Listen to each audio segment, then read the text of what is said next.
ಈ ಕಥೆ ಇದೆ ಭಾರತದ ಒಬ್ಬ ಐಟಿ ಇಂಜಿನಿಯರ್ದು. ಇವರಿಗೆ ಗ್ರಾಜುಯೇಷನ್ ನಂತರ ಒಂದು ಐಟಿ ಕಂಪನಿನಲ್ಲಿ ಕೆಲಸ ಸಿಗುತ್ತೆ. ಅಲ್ಲಿ ಅವರಿಗೆ ಸಂಬಳ ಕೂಡ ಸರಿಯಾಗಿ ಸಿಗ್ತಾ ಇರುತ್ತೆ.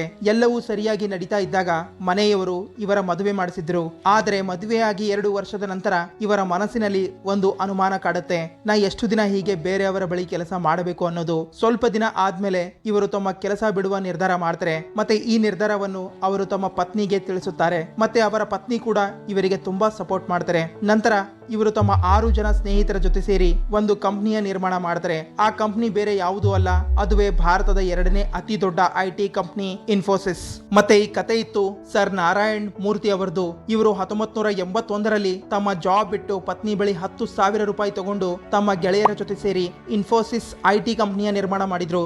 ಆದ್ರೆ ಪ್ರಶ್ನೆ ಇರೋದು, ಸರ್ ನಾರಾಯಣ್ ಮೂರ್ತಿ ಅವರು ಈ ತರ ಯಾಕೆ ಮಾಡಿದ್ರು? ಎಲ್ಲವೂ ಸರಿಯಾಗಿ ನಡೀತಾ ಇತ್ತು, ಅವರ ಮದುವೆ ಆಗಿತ್ತು, ಅವರಿಗೆ ಒಂದೊಳ್ಳೆ ಜಾಬ್ ಇತ್ತು. ಆದ್ರೂ ಅವರು ಈ ನಿರ್ಧಾರ ಯಾಕೆ ಮಾಡಿದ್ರು?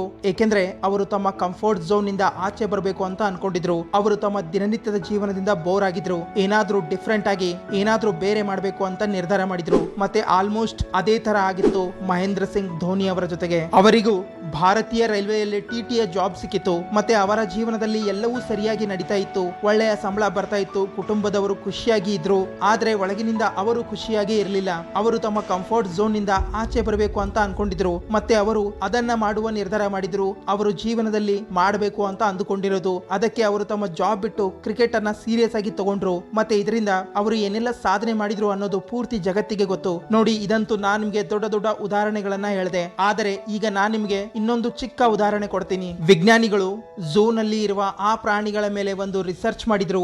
ಯಾವ ಪ್ರಾಣಿಗಳು ತುಂಬಾ ದಿನಗಳಿಂದ ಝೂ ನಲ್ಲಿ ಇವೆ, ಮತ್ತೆ ಆ ಪ್ರಾಣಿಗಳನ್ನ ಸ್ವಲ್ಪ ದಿನ ಆದ್ಮೇಲೆ ಆಚೆ ಬಿಡಲಾಯಿತು. ಮತ್ತೆ 1 ತಿಂಗಳ ನಂತರ ಆ ಪ್ರಾಣಿಗಳನ್ನ ನೋಡಲಾಯಿತು. ಇದರಿಂದ ರಿಸರ್ಚರ್ಸ್ ಗಳಿಗೆ ಅರ್ಥ ಆಯಿತು, ಅವುಗಳಲ್ಲಿನ 90% ಪ್ರಾಣಿಗಳು ಹಸಿವಿನಿಂದ ಸತ್ತು ಹೋಗಿದ್ವು. ಏಕೆಂದ್ರೆ ಅವು ಸುಮಾರು ದಿನಗಳಿಂದ ಝೂ ನಲ್ಲಿ ಇದ್ವು. ಅವು ತನಗಾಗಿ ಯಾವತ್ತೂ ಬೇಟೆನೆ ಮಾಡಲಿಲ್ಲ.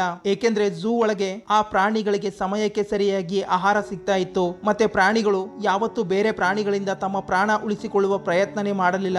ಏಕೆಂದ್ರೆ ಝೂ ಒಳಗೆ ಎಲ್ಲಾ ಪ್ರಾಣಿಗಳು ಬೇರೆ ಬೇರೆ ಪಂಜರದ ಒಳಗೆ ಇರ್ತಾ ಇದ್ವು. ಬೇಸಿಕಲಿ ಈ ರಿಸರ್ಚ್ ನಿಂದ ಅರ್ಥ ಆಗುತ್ತೆ, ಪ್ರಾಣಿಗಳು ಝೂ ಒಳಗೆ ತಮ್ಮ ಕಂಫರ್ಟ್ ಝೋನ್ ನಲ್ಲಿ ಇದ್ವು. ಆದರೆ ಅವುಗಳನ್ನ ಕಂಫರ್ಟ್ ಝೋನ್ ನಿಂದ ಆಚೆ ತೆಗಿತಾ ಇದ್ದಂತೆ ಅವುಗಳಿಗೆ ಸರ್ವೈವ್ ಮಾಡಲು ಆಗಲಿಲ್ಲ. ಏಕೆಂದ್ರೆ ಅವುಗಳಿಗೆ ಇದರ ಅಭ್ಯಾಸವೇ ಇರಲಿಲ್ಲ. ಆದರೆ ಇದರ ಅರ್ಥ ಇದು ಖಂಡಿತ ಇಲ್ಲ, ನಾವು ನಮ್ಮ ಕಂಫರ್ಟ್ ಝೋನ್ ನಿಂದ ಆಚೆ ಬರಬಾರ್ದು ಅಂತ.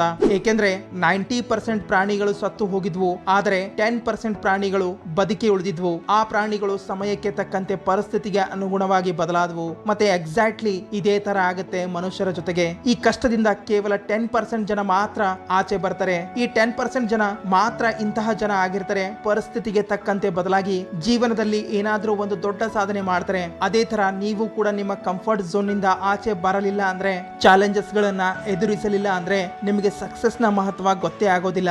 ನೋಡಿ, ನಿಮ್ಮ ಕಂಫರ್ಟ್ ಝೋನ್ ನಿಮ್ಮ ಸೇಫ್ ಸ್ಪೇಸ್ ಇಲ್ವೇ ಇಲ್ಲ. ಇದೊಂದು ಇಂತಹ ಮಾಯಾಜಾಲ ಆಗಿದೆ ಅಂದ್ರೆ ಇದು ನಿಮ್ಮನ್ನ ಪ್ರತಿ ಕ್ಷಣ ಸುಳ್ಳು ಹೇಳುತ್ತೆ. ಇದು ನಿಮ್ಮ ಗ್ರೋತ್ ಅನ್ನ ನಿಲ್ಲಿಸುವ ಎಲ್ಲಕ್ಕಿಂತ ದೊಡ್ಡ ಸ್ಪೀಡ್ ಬ್ರೇಕರ್ ಆಗಿದೆ. ಈಗ ಸ್ವಲ್ಪ ಸೂಕ್ಷ್ಮವಾಗಿ ಗಮನಿಸಿ, ನಮ್ಮ ಎಲ್ಲಾ ಪ್ರೋಗ್ರೆಸ್ ನಮಗೆ ಯಾಕೆ ಕಷ್ಟ ಅನಿಸುತ್ತೆ? ಏಕೆಂದ್ರೆ ನಮ್ಮ ಮೈಂಡ್ ಬದಲಾವಣೆಯನ್ನ ಒಪ್ಪಿಕೊಳ್ಳೋದಿಲ್ಲ. ನಮ್ಮ ಮೈಂಡ್ ನಮ್ಮ ಹಾಗೆ ಸೋಮಾರಿ ಆಗಿರುತ್ತೆ. ಇದೆಲ್ಲ ಹೇಗೆ ನಡೀತಾ ಇದೆ ಹಾಗೆ ನಡೀತಾ ಇರಲಿ ಅಂತ ಅನ್ಕೊಳ್ಳುತ್ತೆ.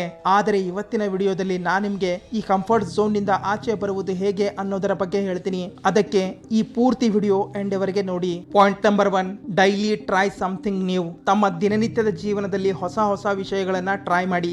ಏಕೆಂದ್ರೆ ನೀವು ಪ್ರತಿದಿನ ಒಂದೇ ದಿನಚರಿಯಲ್ಲಿ ಮುಳುಗಡೆ ಆಗದಿರಲು ಪ್ರಾರಂಭದಲ್ಲಿ ಸಣ್ಣ ಪುಟ್ಟ ಸ್ಟೆಪ್ಸ್ ತಗೊಳ್ಳಿ. ಮತ್ತೆ ದಿನನಿತ್ಯ ಹೊಸ ವಿಷಯಗಳನ್ನ ತಮ್ಮ ಜೀವನದಲ್ಲಿ ಅಳವಡಿಸಿ. ತಮ್ಮ ಕಂಫರ್ಟ್ ಝೋನ್ ನಿಂದ ಆಚೆ ಬರೋದು ಅಂದ್ರೆ ಪ್ರತಿದಿನ ತಮ್ಮಲ್ಲಿ ಬದಲಾವಣೆ ತರೋದು, ಯಾವತ್ತೂ ಒಂದೇ ಅಭ್ಯಾಸದಲ್ಲಿ ಮುಳುಗಡೆ ಆಗದೇ ಇರೋದು. ಅದಕ್ಕೆ ನೀವು ಪ್ರತಿದಿನ ಹೊಸ ಹೊಸ ವಿಷಯಗಳನ್ನ ಟ್ರೈ ಮಾಡಬೇಕು, ಹೊಸ ವಿಷಯಗಳನ್ನ ಕಲಿಯಬೇಕು. ಉದಾಹರಣೆಗೆ, ನೀವು ಪ್ರತಿದಿನ 5 ರಿಂದ 6 ಗಂಟೆ ಫೋನ್ ಉಪಯೋಗ ಮಾಡ್ತೀರಾ ಅಂದ್ರೆ ಅದನ್ನ ಆದಷ್ಟು ಕಡಿಮೆ ಮಾಡಿ. ಮತ್ತೆ ಆ ವಿಷಯಗಳನ್ನ ಟ್ರೈ ಮಾಡಿ, ಅವುಗಳಿಂದ ನಿಜವಾಗ್ಲೂ ನಿಮಗೆ ಸಹಾಯ ಆಗುವಂತೆ ಇರಬೇಕು. ಉದಾಹರಣೆಗೆ, ಆ ಸಮಯದಲ್ಲಿ ಪುಸ್ತಕ ಓದಿ, ಮೈಂಡ್ ಪವರ್ ಹೆಚ್ಚಿಸುವ ಆಟಗಳನ್ನ ಆಡಿ, ತಮ್ಮ ಗೆಳೆಯರ ಜೊತೆಗೆ ಆಚೆ ಓಡಾಡಿ, ಪ್ರಕೃತಿಯನ್ನ ನೋಡಿ, ತಮ್ಮ ಜೊತೆಗೆ ತಾವು ಟೈಮ್ ಸ್ಪೆಂಡ್ ಮಾಡಿ, ಜರ್ನಲಿಂಗ್ ಬರೆಯುವ ಅಭ್ಯಾಸ ರೂಢಿ ಮಾಡಿಕೊಳ್ಳಿ. ಆದಷ್ಟು ಮೊಬೈಲ್ ನಿಂದ ದೂರ ಉಳಿಯುವ ಪ್ರಯತ್ನ ಮಾಡಿ. ಹಾಗಿದ್ರೆ ಇದನ್ನೆಲ್ಲ ಮಾಡೋದಕ್ಕಿಂತ ಮುಂಚೆ 10 ನಿಮಿಷ ಯಾವುದಾದ್ರೂ ಶಾಂತವಾದ ಸ್ಥಾನದಲ್ಲಿ ಕುಳಿತು ಯೋಚನೆ ಮಾಡಿ, ನಾ ಇದನ್ನೆಲ್ಲ ಮಾಡಬಹುದಾ ಅಂತ. ಒಂದ್ ವೇಳೆ ನೀವು ಯೋಚನೆ ಮಾಡಲು ಪ್ರಾರಂಭ ಮಾಡಿದ್ರೆ ಖಂಡಿತ ಪರಿಹಾರ ಸಿಗುತ್ತೆ. ಏಕೆಂದ್ರೆ ನಾವು ಏನೋ ಒಂದು ಮಾಡಬೇಕು ಅಂತ ನಿರ್ಧಾರ ಮಾಡುತ್ತೇವೆ,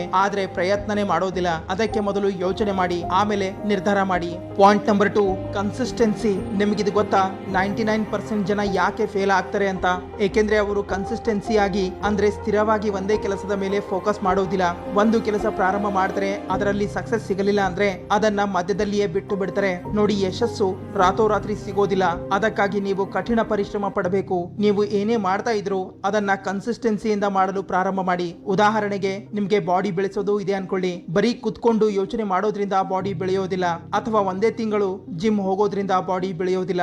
ಅದಕ್ಕಾಗಿ ಕನ್ಸಿಸ್ಟೆನ್ಸಿ ಮೇಂಟೈನ್ ಮಾಡಬೇಕಾಗತ್ತೆ. ಒಂದ್ ವೇಳೆ ನೀವು ಹೊಸದಾಗಿ ಜಿಮ್ ಹೋಗಲು ಪ್ರಾರಂಭ ಮಾಡಿದ್ರೆ ಮೊದಲ ವಾರದಲ್ಲಿ 3 ದಿನ ಜಿಮ್ ಹೋಗಿ, ನಂತರದ ವಾರದಲ್ಲಿ 4 ದಿನ ಜಿಮ್ ಹೋಗಿ, ನಂತರದ ವಾರದಲ್ಲಿ 5 ದಿನ ಜಿಮ್ ಹೋಗಿ.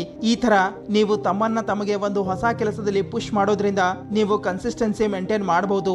ಒಬ್ಬ ಅಪರಿಚಿತ ವ್ಯಕ್ತಿ ಜೊತೆಗೆ ಮಾತಾಡಲು ನಿಮಗೆ ನಾಚಿಕೆ ಬರುತ್ತೆ, ಭಯ ಆಗುತ್ತೆ ಅಂದ್ರೆ ಅದಕ್ಕಾಗಿ ನೀವು 1 ತಿಂಗಳಲ್ಲಿ ಒಬ್ಬ ಹೊಸ ವ್ಯಕ್ತಿ ಜೊತೆಗೆ ಮಾತಾಡಲು ಪ್ರಾರಂಭ ಮಾಡಿ. ನಂತರ 1 ವಾರಕ್ಕೆ ಒಬ್ಬರಿಗೆ ಮಾತಾಡಿ, ನಂತರ 4 ದಿನಕ್ಕೆ ಒಬ್ಬರ ಜೊತೆಗೆ ಮಾತಾಡಿ. ಈ ತರ ನೀವು ಪ್ರಯತ್ನ ಮಾಡೋದ್ರಿಂದ ನಿಮ್ಮ ನಾಚಿಕೆ ಸ್ವಭಾವ ದೂರ ಆಗುತ್ತೆ. ಇಲ್ಲಿ ಹೇಳುವ ಅರ್ಥ ಇಷ್ಟೇ, ನೀವು ನಿಮ್ಮ ಕಂಫರ್ಟ್ ಝೋನ್ ನಿಂದ ಆಚೆ ಬರುವ ಪ್ರಯತ್ನ ಮಾಡಬೇಕು. Point number 3, take decision. ಜನ ತಮ್ಮ ಕಂಫರ್ಟ್ ಝೋನ್ ನಲ್ಲಿ ಇರಲು ಇದು ಕೂಡ ಒಂದು ಕಾರಣ ಆಗಿರುತ್ತೆ. ನೋಡಿ, ಜನ ಜೀವನದಲ್ಲಿ ಎಲ್ಲವನ್ನೂ ಮಾಡಬೇಕು ಅಂತ ಅನ್ಕೋತಾರೆ, ಆದರೆ ರಿಸ್ಕ್ ತಗೊಳ್ಳಲು, ಡಿಸಿಷನ್ ತಗೊಳ್ಳಲು ಭಯ ಪಡ್ತಾರೆ. ನೋಡಿ, ಎಲ್ಲಕ್ಕಿಂತ ಮೊದಲು ನೀವು ನಿಮ್ಮೊಳಗಿನ ಈ ಭಯವನ್ನು ದೂರಗೊಳಿಸಬೇಕು. ಮತ್ತೆ ಇದೆಲ್ಲವೂ ಆವಾಗಲೇ ಸಾಧ್ಯ ಆಗುತ್ತೆ ಯಾವಾಗ ನೀವು ಅದನ್ನ ಫೇಸ್ ಮಾಡ್ತೀರಾ. ನೋಡಿ, ಈ ತರ ಎಲ್ಲ ಆಗೋದಿಲ್ಲ. ನೀವು ನಿಮ್ಮ ರೂಮ್ ಒಳಗೆ ಕುಳಿತುಕೊಂಡು ಈ ಭಯ ನನ್ನಿಂದ ದೂರ ಆಗ್ಬೇಕು ಅಂತ ಯೋಚನೆ ಮಾಡುವಾಗ ಅದು ನಿಮ್ಮಿಂದ ದೂರ ಆಗೋದಿಲ್ಲ. ನೀವು ನಿಮ್ಮ ಕಂಫರ್ಟ್ ಝೋನ್ ನಿಂದ ಆಚೆ ಬರಬೇಕು ಅಂತ ಅನ್ಕೊಂಡಿದ್ರೆ ಸ್ವತಃ ನೀವೇ ನಿರ್ಧಾರ ತಗೊಳ್ಳಲೇಬೇಕಾಗುತ್ತೆ. ಮತ್ತೆ ಇದೆಲ್ಲ ಆವಾಗಲೇ ಸಾಧ್ಯ ಆಗುತ್ತೆ ಯಾವಾಗ ನೀವು ಜನರೊಂದಿಗೆ ಮಾತಾಡ್ತೀರಾ. ಏಕೆಂದ್ರೆ ಜನರೊಂದಿಗೆ ನೀವು ಮಾತಾಡೋದ್ರಿಂದ ನೀವು ಅವರ ಜೀವನದ ಬಗ್ಗೆ ತಿಳಿದುಕೊಳ್ಳಬಹುದು. ಅದಕ್ಕೆ ಆಚಾರ್ಯ ಚಾಣಕ್ಯ ಹೇಳ್ತಾರೆ, ನೀವು ನಿಮ್ಮ ಜೀವನದ ಬಗ್ಗೆ ತಿಳ್ಕೊಳ್ಳಲು ಪ್ರಾರಂಭ ಮಾಡಿದ್ರೆ ಈ ಪೂರ್ತಿ ಜೀವನ ನಿಮಗೆ ಸಾಕಾಗೋದಿಲ್ಲ. ಅದಕ್ಕೆ ಬೇರೆಯವರ ಜೀವನವನ್ನು ತಿಳಿದುಕೊಳ್ಳುವ ಪ್ರಯತ್ನ ಮಾಡಿ. ಅವರು ಯಾವೆಲ್ಲ ತಪ್ಪುಗಳನ್ನ ಮಾಡಿದ್ದಾರೆ ಅದನ್ನ ತಿಳ್ಕೊಳ್ಳಿ. ಮತ್ತೆ ನೀವು ಆ ತಪ್ಪುಗಳನ್ನ ಮಾಡಬೇಡಿ. ಏಕೆಂದ್ರೆ ಮನುಷ್ಯ ತನ್ನ ತಪ್ಪಿನಕ್ಕಿಂತ ಬೇರೆಯವರ ತಪ್ಪುಗಳಿಂದ ಬೇಗ ಪಾಠ ಕಲಿತಾನೆ. ಮತ್ತೆ ಜಗತ್ತಿನಲ್ಲಿದ್ದ ಅನೇಕ ಮಹಾನ್ ಸಾಧಕರು ಕೂಡ ಈ ನಿಯಮವನ್ನು ಉಪಯೋಗ ಮಾಡ್ತಾರೆ. ಮತ್ತೆ ಅದರಿಂದಲೇ ಇಂತಹ ದೊಡ್ಡ ದೊಡ್ಡ ನಿರ್ಧಾರಗಳನ್ನ ತಗೊಳ್ತಾರೆ. Point number 4, don't quit. ನೋಡಿ, ಪರಿಸ್ಥಿತಿ ಹೇಗೆ ಇರಲಿ ಸೋಲು ಒಪ್ಪಿಕೊಳ್ಬೇಡಿ. ನಿಮ್ಮ ಪರಿಸ್ಥಿತಿ ಇವತ್ತು ಕೆಟ್ಟದಾಗಿರ್ಬೋದು, ನಾಳೆ ಇನ್ನು ಕೆಟ್ಟದಾಗಿರುತ್ತೆ, ಆದರೆ ನಾಡಿದ್ದು ಕೆಲವು ನಿಮ್ಮದೇ ಆಗಿರುತ್ತೆ. ಆದರೆ ನೀವು ಆ ಪರಿಸ್ಥಿತಿಯಲ್ಲಿ ಖಾಯಮಾಗಿ ನಿಂತಿರಬೇಕು. ಸೋಲು ಒಪ್ಪಿಕೊಳ್ಬಾರ್ದು. ಈ ಪ್ರಕೃತಿ ಆಸೆ ಪಡುತ್ತೆ ನೀವು ಈ ಪರಿಸ್ಥಿತಿಯ ವಿರುದ್ಧ ಹೋರಾಡಬೇಕು ಎಂದು, ಸಂಘರ್ಷ ಮಾಡಬೇಕು ಎಂದು. ಏಕೆಂದ್ರೆ ಈ ಕೆಟ್ಟ ಪರಿಸ್ಥಿತಿ ಬರೋದು ನಿಮಗೆ ಗಟ್ಟಿಗೊಳಿಸಲು, ಬದಲಾಗಿ ನಿಮ್ಮನ್ನ ಅಶಕ್ತನಾಗಿಸಲು ಅಲ್ಲ. ಈ ಪ್ರಕೃತಿ ಆಸೆ ಪಡುತ್ತೆ ನೀವು ಇನ್ನೂ ಎತ್ತರಕ್ಕೆ ಬೆಳಿಬೇಕು ಎಂದು. ಅದಕ್ಕೆ ಪದೇ ಪದೇ ನಿಮ್ಮ ಜೊತೆಗೆ ಕೆಟ್ಟದ್ದು ಆಗ್ತಾ ಇರುತ್ತೆ. ಕೇವಲ ನಿಮ್ಮ ಜೊತೆಗೆ ಅಲ್ಲ, ಬದಲಾಗಿ ಪ್ರತಿ ಕ್ಷಣ ಪ್ರತಿಯೊಬ್ಬರ ಜೊತೆಗೂ ಏನಾದ್ರೂ ಕೆಟ್ಟದ್ದು ಆಗ್ತಾನೆ ಇರುತ್ತೆ. ಇದು ಪ್ರಕೃತಿಯ ನಿಯಮ ಇದೆ. ಇದರಲ್ಲಿ ನಮ್ಮಿಂದ ನಿಮ್ಮಿಂದ ಏನೂ ಮಾಡಲು ಆಗೋದಿಲ್ಲ. ಹಾಗಿದ್ರೆ ನಾವೇನ್ ಮಾಡ್ಬೇಕು ಅಂದ್ರೆ ಸೋಲು ಒಪ್ಪಿಕೊಳ್ಬಾರ್ದು. ಇದಕ್ಕೆ ಸಂಬಂಧಪಟ್ಟಂತೆ ನಾನು ನಿಮಗೆ ಒಂದು ಚಿಕ್ಕ ಘಟನೆ ಹೇಳ್ತೀನಿ ಕೇಳಿ. ಒಬ್ಬ ವ್ಯಕ್ತಿ ಇದ್ದ.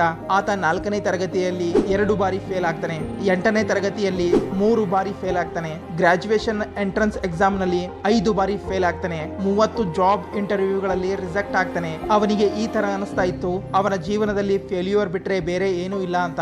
ಅನೇಕ ಬಾರಿ ಫೇಲ್ ಆಗಿದ್ರು ಕೂಡ ಆತ ಪ್ರಯತ್ನ ಮಾಡ್ತಾ ಹೋಗ್ತಾನೆ. ಮತ್ತೆ ಇವತ್ತು ನಾವು ಅವನಿಗೆ ಗುರುತಿಸ್ತೇವೆ. ಚೀನಾ ದೇಶದ ಅತಿ ಶ್ರೀಮಂತ ವ್ಯಕ್ತಿಗಳಲ್ಲಿ ಒಬ್ಬರಾದ ಅಲಿಬಾಬಾ ಫೌಂಡರ್ ಜಾಕ್ ಮಾನ ಹೆಸರಿನಿಂದ.